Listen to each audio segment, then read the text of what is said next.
Oke, saya akan ke Toto dulu sebelum saya ke Bang Victor. Seberapa solid nih kalkulasi politiknya dari Golkar, ada Nasdem, ada Hanura, tambah Golkar, 24 kursi di DPR. Bagaimana nih petanya semakin dinamis kah?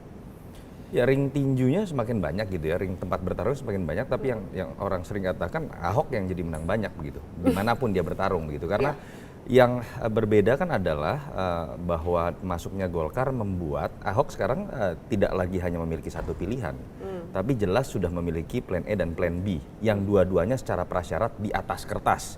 Kalau 1 juta ini diverifikasi dengan baik, berarti dia akan lolos. Tapi andai kata pun tidak lolos, di atas kertas secara aturan undang-undang dengan 24 kursi dia sudah memenuhi ambang batas. Ini yang membuat tensinya harusnya lebih turun. Karena kalau dulu kita masih berbicara mengenai Ahok bisa digagalkan lewat jalur independen.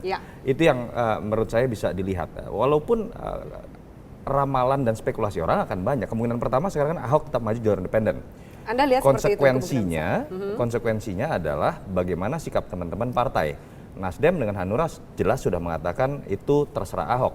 Golkar juga Fayakun sebenarnya sudah mengatakan seperti itu, tapi ada pernyataan dari Nur Arifin misalnya mengatakan dalam Juknak dan Juknis harus calon itu adalah tidak boleh mengikuti jalur independen. Itu yang akan jadi dilema buat partai Golkar. Dan kedua masuk jalur partai. Bisa berubah lagi nggak nih Bang? Ntar dulu, nggak mungkin. Tapi artinya Golkar hanya mungkin mendukung kalau Ahok kemudian memutuskan untuk memilih jalur partai, tidak jalur independen. Kemungkinan kedua kalau Ahok maju melalui jalur partai tapi melalui 3 partai ini saja karena sudah memenuhi prasyarat.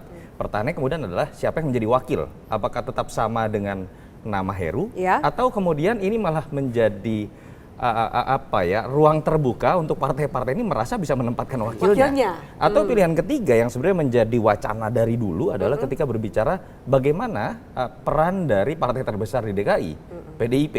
Kalau itu terjadi, bagaimana kemudian posisi dari teman-teman partai yang sudah lebih dahulu berkeringat menyatakan mendukung Ahok begitu. Karena otomatis kalau PDIP yang mendukung, saya melihat sudah pasti kadernya Jarot dalam hal ini paling besar kemungkinan akan dimaju.